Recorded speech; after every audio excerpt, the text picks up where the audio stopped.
Why Must I Suffer? By Father Francis J. Rimler, a book of light and consolation. Copyright 1923. Reasons Why We Must Suffer. Seventh reason. The body's share in making atonement.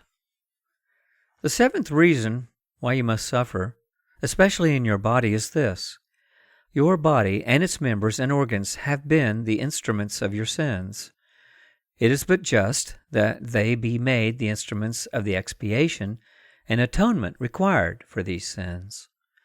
In addition to what has been said about the necessity of full atonement for your sins, we must now say a few words about the just distribution of the sufferings by which this atonement must be made. All the actions which you perform, both good and bad, you perform as a man, that is, as a human person, composed of soul and body. Both your soul and your body take an intimate and necessary part in everything you do. At no time in your life do you perform a human act, that is, one for which you are responsible to God in your body alone or in your soul alone. In every sin, therefore, that you commit, some member participates.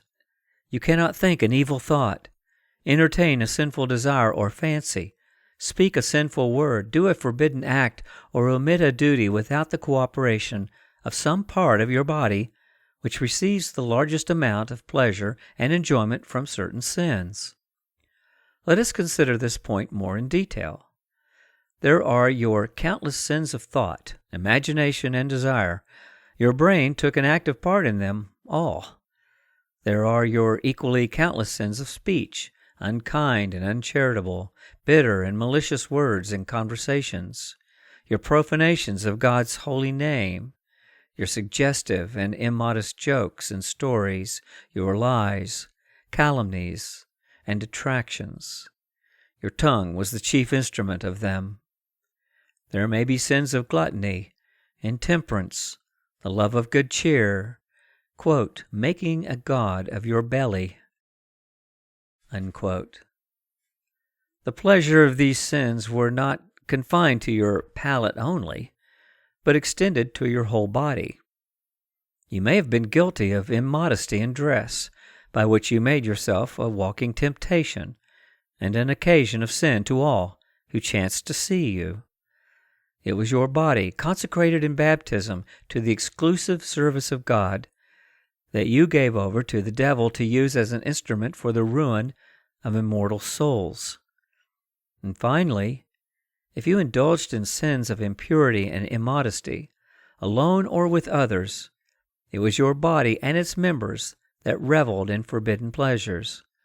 In short, there is not one of your members or senses that has not at some time or other been enlisted in the service of sin. Now, with these facts before you, judge for yourself whether it would be just if your soul were required to make full satisfaction in purgatory for the sins you commit here on earth, while your body, so often the chief culprit, would enjoy complete exemption from this task. Would it be right if your soul, which frequently yields only with reluctance to the cravings of your body for sensual enjoyment, were made to pay the whole penalty, while the body, which riotously reveled in such enjoyment, escaped altogether the chastisement it so richly deserved? Surely not. For while the soul would be making a slow and painful expiation in the flames of purgatory, the body would merely be undergoing the corruption of the grave, of which it is quite unconscious. In this way, it would be enjoying the privilege of complete exemption from the punishment of those many sins of which it was the necessary instrument. Again, would this be just and fair? If, therefore, you are suffering in your body, if you are afflicted in your eyes, which so often looked on sinful objects, in your ears, which so greedily listened to uncharitable or immodest talk, in your head, which so often was filled with a willful, unholy thought, in your hands, which you employed in so many sinful actions, in your feet, which carried you into the occasions of sin or to the haunts of vice and shame, or if you suffer in any other member of your body, then humble yourself, acknowledge and adore the infinite justice of God.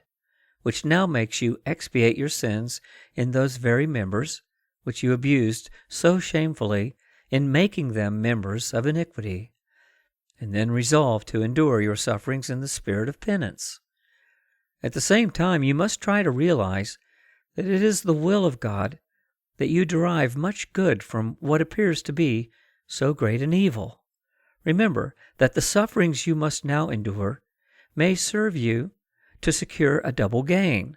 First, you can make full payment of your temporal punishment and thus escape the torments of purgatory. And second, God has been pleased to ordain that if you now make these same members and instruments of penance the rest of your life, they will in heaven be transformed in glory, each one according to the amount of penitential works performed by it. Here ends the reading. Thanks be to God.